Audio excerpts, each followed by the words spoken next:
पावसाळ्यात तुम्ही सुद्धा प्लांट नर्सरी मधून माती विकत घेता का? तर थांबा, आधी हा व्हिडिओ बघा। तुम्ही कधी असं अनुभवलं आहे का की प्लांट नर्सरी मधून आपण जेव्हा माती आणतो आणि त्यामध्ये जेव्हा आपण रोपं लावतो, काही दिवसानंतर आपल्याला त्यामध्ये कीड लागलेली दिसते, किंवा तुम्ही मग अशा वातावरणामध्ये राहता ज्या ठिकाणी मातीमध्ये सतत कीड लागत असेल, तर आजचा व्हिडिओ हा तुमच्यासाठी आहे।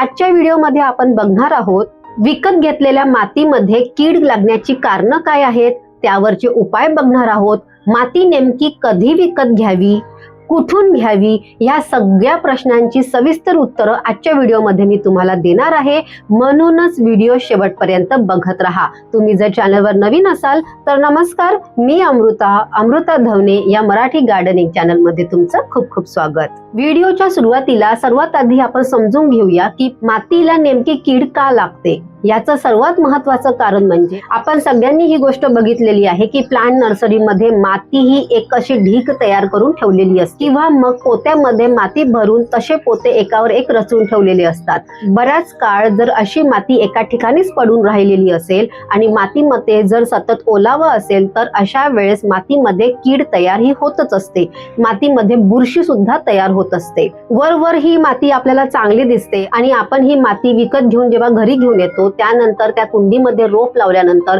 त्या मातीमध्ये पाणी दिल्यानंतर काही दिवसामध्ये आपल्याला कळतं की या मातीमध्ये बरीच कीड लागलेली आहे आणि बुरशी सुद्धा पकडलेली आहे। आता यावरचे उपाय काय हेच आपण आता बघणार आहोत। त्यामध्ये सर्वात आधी पहिला उपाय म्हणजे नंबर 1, माती नेहमी उन्हाळ्यात विकत घ्यावी। बागकामामधल्या या सगळ्या चुका मी सुद्धा केलेल्या आहे, म्हणून माझ्या चुकांमधून मी शिकले आणि ठरवलं की फक्त आणि फक्त आपण उन्हाळ्यामध्येच माती विकत घ्यायला पाहिजे। उन्हाळ्यामध्येच माती विकत का घ्यावी याचं कारण मी तुम्हाला आता पुढे सांगते। मातीमध्ये रोपं लावण्याआधी मातीचं निर्जंतुकीकरण होणं फार महत्वाचं आहे। उन्हाळ्यामध्ये कडक ऊन असतं आणि अशा वेळेस मातीचं निर्जंतुकीकरण हे अतिशय सुंदर पद्धतीने होत असतं। जर तुमच्या बाल्कनीमध्ये काही तासाचंच ऊन येत असेल, तरी सुद्धा जितक्याही तासाचं ऊन तुमच्या बाल्कनीमध्ये येत असेल, तितक्या तासाचं ऊन ह्या मातीला लागलंच पाहिजे। यासाठी आपल्याला काय करायचं आहे, तुम्ही एखादा न्यूजपेपर घेऊ शकता, किंवा मग जास्त प्रमाणामध्ये माती असेल तर सरळ एखादी जुनी चादर अंथरून घ्यायची आणि त्यावर माती व्यवस्थित पसरून ठेवायची। अगदी ज्याप्रमाणे आपण गहू उन्हामध्ये वाळायला ठेवतो, अगदी त्याचप्रमाणे इथे आपल्याला माती वाळवून घ्यायची आहे। इथे लक्षात ठेवा, मातीचा पातळ थर ठेवा। माती जितकी पातळ थर मध्ये पसरून ठेवलेली असणार तितकं चांगलं मातीचं निर्जंतुकीकरण होणार।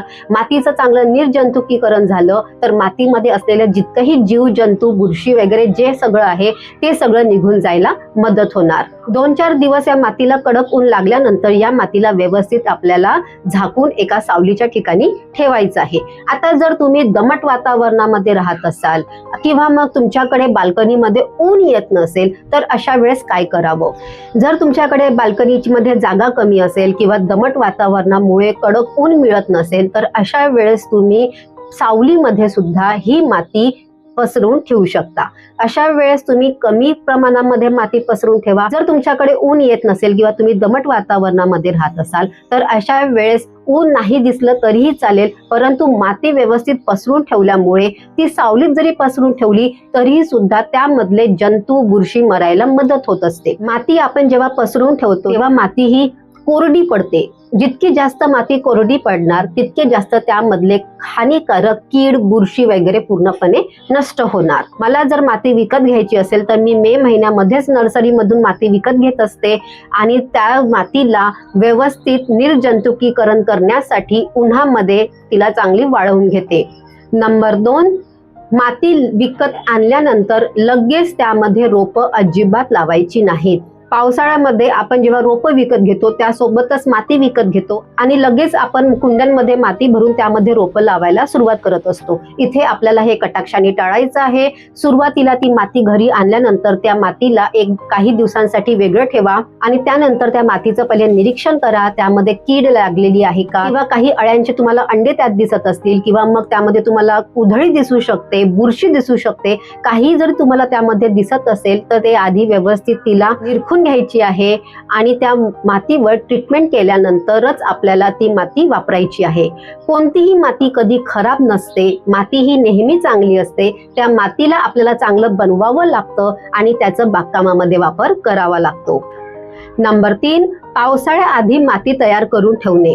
हा सर्वात महत्वाचा पॉइंट आहे. बागकामांमध्ये प्री मान्सून तयारी ही आपल्याला करावी लागत असते. माती आपल्याला आधी तयार करून ठेवायची आहे. माती आधी तयार करून ठेवणे म्हणजे काय, तर या मातीला आपल्याला सुरुवातीलाच कडक उन्हामध्ये निर्जंतुकीकरण करायचं आहे आणि त्यानंतर त्यामध्ये आपल्याला काही घटक ऍड करायचे आहेत. आता हे घटक कोणते, तर मातीमध्ये आपल्याला हळद, लाकडाची राख, निंबोळी अर्क आणि ट्रायकोडर्मा हे 4 घटक पदार्थ मातीमध्ये मिक्स करणं अत्यंत महत्वाचं आहे. तुमच्या मातीला कीड लागलेली दिसलेली असेल किंवा नसेल दिसलेली तरी सुद्धा हे घटक आपल्या मातीमध्ये ऍड करायलाच पाहिजे.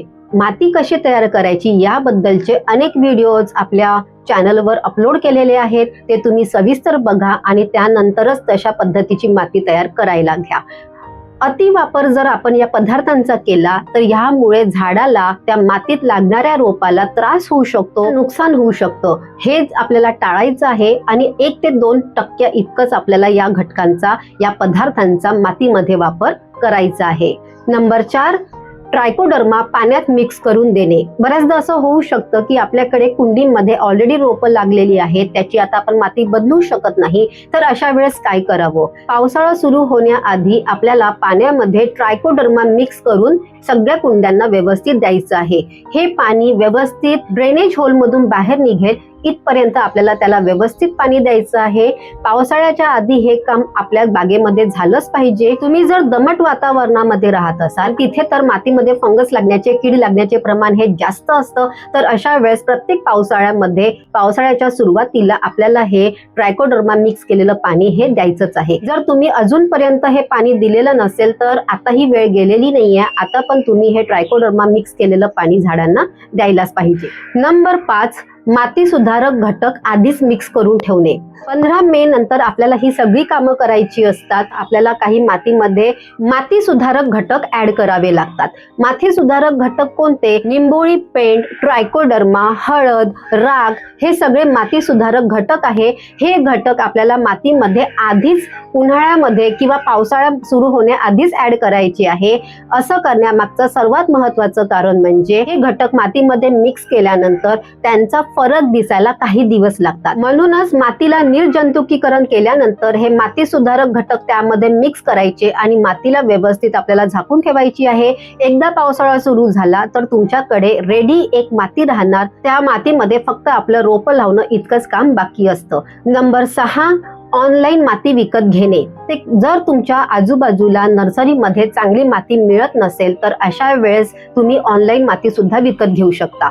जर तुमच्याकडे बाल्कनीमध्ये कमी कुंड्या असतील तरी सुद्धा ऑनलाईन माती ही आपल्याला परवडत असते. किंवा मग तुमच्याकडे भरपूर जागा असेल, तुम्हाला भरपूर कुंड्या लावायच्या असतील, तुमच्याकडे गार्डन असावंच अशी जर तुमची इच्छा असेल आणि तुम्हाला चांगली योग्य माती मिळत नसेल तरी सुद्धा मी म्हणेन की तुम्ही ऑनलाईन माती ही विकत घ्यायला पाहिजे. आता बऱ्याच जणांना असं वाटू शकतं की ऑनलाईन माती विकत घेणे हे थोडंसं महाग पडतं, परंतु जेव्हा आपण प्लांट नर्सरीमधून किंवा कृषी केंद्रामधून माती विकत आणतो, माती विकत आणल्यानंतर त्यामध्ये आपण वेगवेगळे माती सुधारक घटक, शेणखत, वर्मी कंपोस्ट अशा सगळ्या गोष्टी त्यामध्ये मिक्स करतो आणि त्यानंतरच आपण ती माती वापरत असतो. आपल्याला जी ऑनलाईन माती विकत मिळते यामध्ये ऑलरेडी हे सगळे घटक मिक्स केलेले असतात. त्यामुळे मला तरी असं वाटतं की जवळपास ह्या दोन्ही गोष्टी सारख्याच पडतात.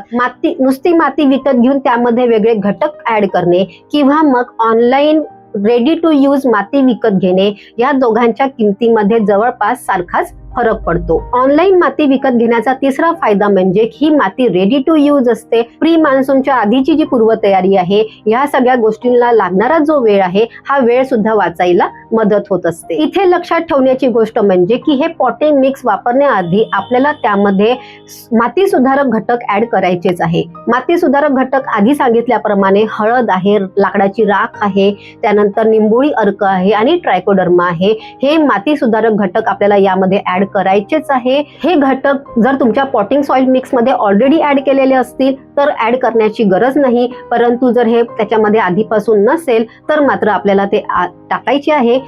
नंबर 7, प्लांट नर्सरी बदला. हा शेवटचा पण तितकाच महत्वाचा पॉइंट आहे.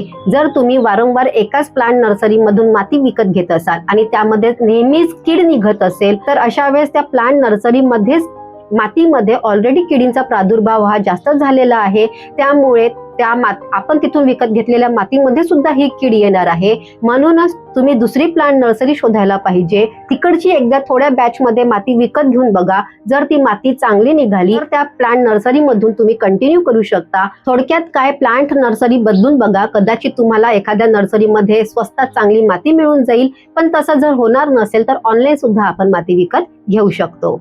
तुम्हाला जर ही मातीची कटकट नको असेल तर तुम्ही घरामध्ये फक्त पाण्यामध्ये इंडोर प्लांटच्या कटिंग ठेवून तुमच्या घरामध्ये ग्रीनरी ऍड करू शकता. याबद्दलचा सविस्तर व्हिडिओ मी मागच्या बुधवारी अपलोड केलेला आहे चॅनलवर.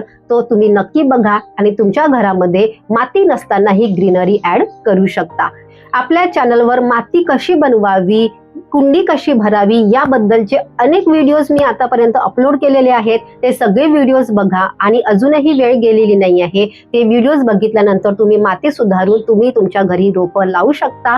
तुम्हाला मातीबद्दलचे किंवा बागकामामधले बेसिक अजूनही काही प्रश्न असतील तर ते मला कमेंटमध्ये नक्की विचारा. आजचा व्हिडिओ सुद्धा एका ताईंनी जी कमेंट केलेली होती त्या कमेंटला उत्तर म्हणूनच हा सविस्तर व्हिडिओ बनवलेला आहे. आय होप तुम्हाला आजची माहिती उपयोगात येईल. पुन्हा भेटूया पुढच्या बुधवारी संध्याकाळी 7 वाजता एका माहितीपूर्ण व्हिडिओ सोबत. तोपर्यंत स्वतःची काळजी घ्या, झाडांची काळजी घ्या. नमस्कार.